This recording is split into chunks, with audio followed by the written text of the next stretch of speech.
चुनाव आयोग पर भड़का विपक्ष। दो फेज का वोटिंग टर्नआउट डेटा आया सामने। विपक्ष के उड़ गए होश।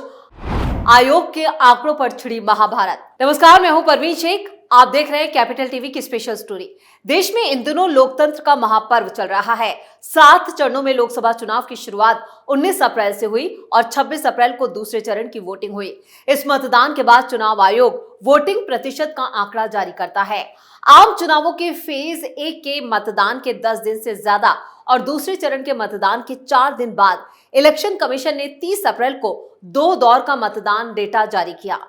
लोकसभा चुनाव के पहले चरण में 66.14% और फेज 2 में 66.7% मतदान हुआ। वोटिंग के डेटा में हुई देरी को लेकर लगातार विपक्षी दल सवाल खड़े कर रहे हैं। इसी मुद्दे पर अब सियासत गर्मा गई है। वजह है चुनाव आयोग को ये आंकड़ा जारी करने में काफी वक्त लग गया। विपक्षी दल इसे लेकर आयोग पर सवाल खड़े कर रहे हैं। दरअसल मंगलवार शाम चुनाव आयोग ने ये आंकड़ा जारी किया और विपक्षी दल इसे लेकर ईसीआई पर सवाल खड़े करने लगे। विपक्ष का आरोप है कि आमतौर पर वोटिंग फीसदी का ये आंकड़ा 24 घंटों के भीतर जारी कर दिया जाता है, लेकिन इस बार ये काफी देर से जारी हुआ है। इस डेटा के आने के बाद कांग्रेस, तृणमूल कांग्रेस और सीपीएम जैसी पार्टियों ने पूछा कि आखिर चुनाव आयोग को इतनी देरी क्यों हुई। उद्धव ठाकरे गुट वाली शिवसेना के नेता आनंद दुबे ने कहा, चुनाव आयोग ने एक प्रेस नोट जारी किया जिसमें कहा गया है कि चुनाव के पहले और दूसरे चरण में 66% मतदान हुआ। चुनाव आयोग को वोटिंग का डेटा जारी करने में करीब 10 दिन का समय लग गया। चुनाव के पहले और दूसरे चरण के बाद मीडिया ने कहा कि 60% मतदान हुआ था, अब 66% है। ये सब क्या हो रहा है? इधर सीपीआईएम के नेता सीताराम येचुरी ने कहा कि बीजेपी के केंद्र में सत्ता संभालने से पहले ये डेटा आसानी से उपलब्ध हो जाता था। उन्होंने एक्स पर पोस्ट कर लिखा, ये बहुत परेशान करने वाला है, नतीजों में हेरफेर पर गंभीर आशंकाएं पैदा करता है। ईसीआई ने पहले 2 चरणों के अंतिम मतदान आंकड़ों का खुलासा नहीं किया है, केवल अनुमानित मतदान प्रतिशत ही सामने रखे गए। किसी संसदीय क्षेत्र में रजिस्टर कुल मतदाता ईसीआई वेबसाइट पर नहीं है। वहीं सुप्रिया सुले ने एक्स पर एक पोस्ट में लिखा, चुनावी प्रक्रिया की अखंडता और लोकतंत्र की नींव सवालों के घेरे में।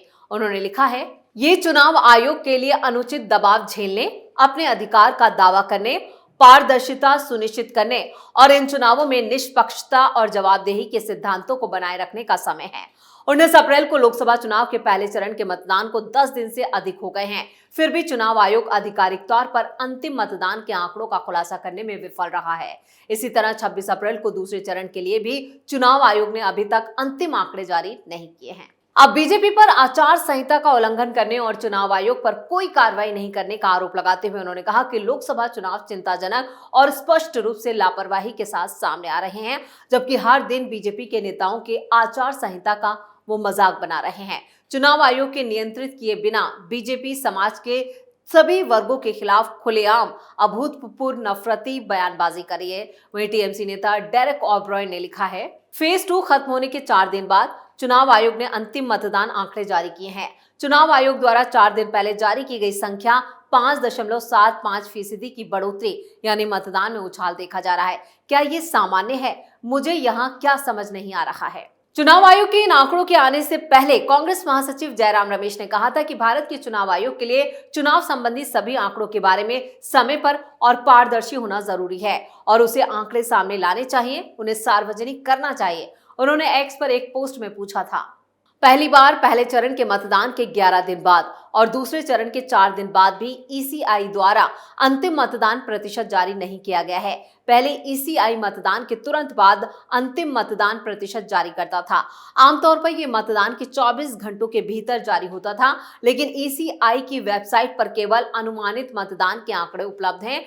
इस देरी का कारण क्या है? इधर आम चुनाव 2024 के लिए मतदान 7 चरणों में हो रहा है। शुरुआती 2 चरणों की वोटिंग 19 और 26 अप्रैल को हो चुकी है। पहले और दूसरे चरण में 190 सीटों पर मतदान पूरा हो चुका है। तो वहीं अब तीसरे चरण में 7 मई को, 13 मई को चौथे चरण में, 20 मई को 5वें में और 25 मई को छठे और 1 जून को अंतिम और 7वें चरण में वोटिंग है। इन सभी वोटों की गिनती 4 जून को होगी।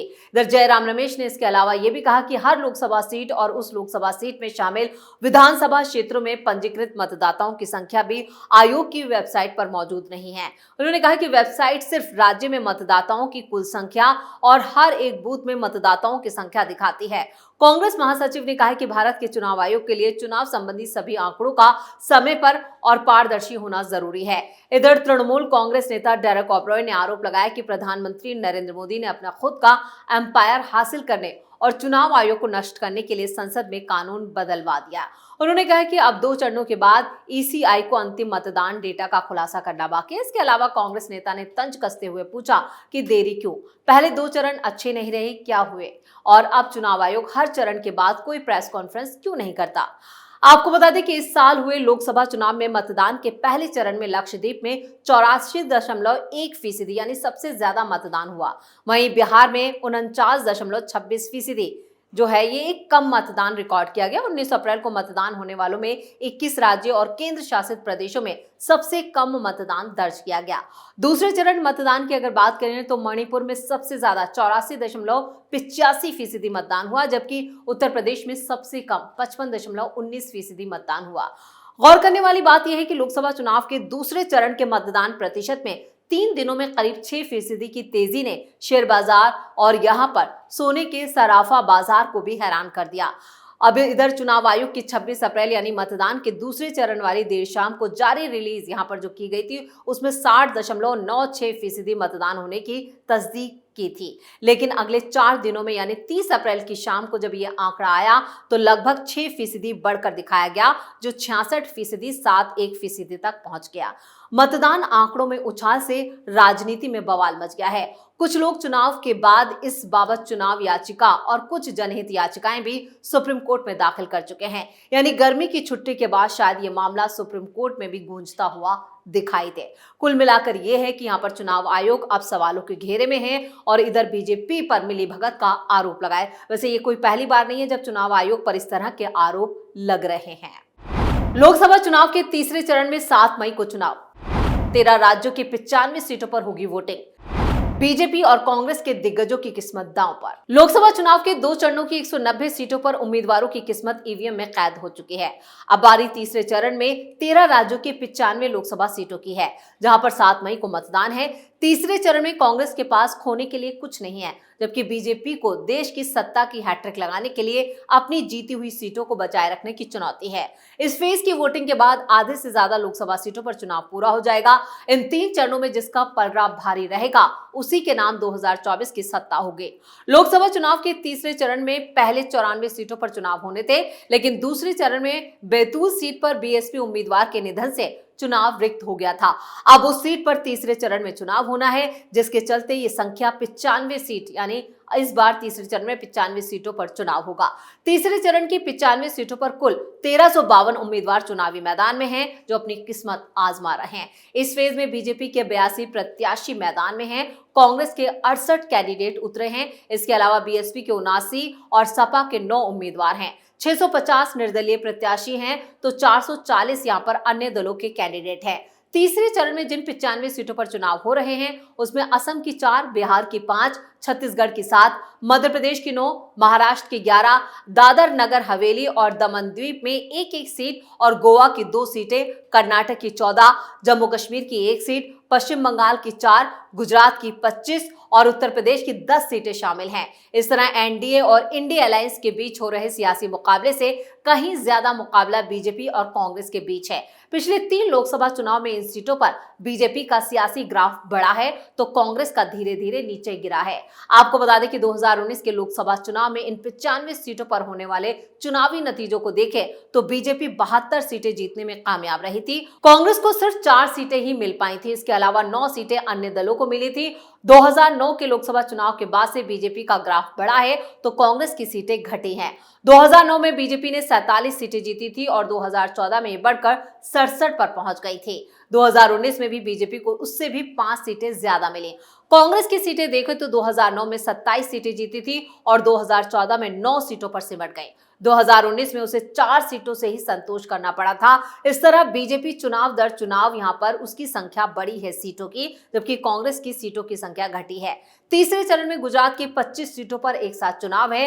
बीजेपी 2014 और 2019 में सभी सीटें जीतने में कामयाब रही थी। इस तरह एमपी की जिन 9 सीटों पर चुनाव है उस पर भी बीजेपी ने पिछले चुनाव में क्लीन स्वीप किया था। बीजेपी छत्तीसगढ़ की 7 में से 6 सीटें जीती थी और यहां पर कर्नाटक की सभी 14 सीटों पर उसने कब्जा जमाया था।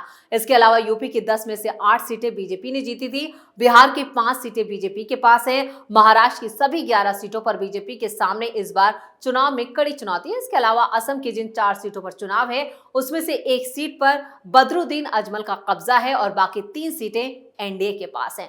तो ये लेखा जोखा है तीसरे चरण का। स्पेशल स्टोरी में इतना ही। वीडियो कैसा लगा नीचे कमेंट करके अपनी राय जरूर दें।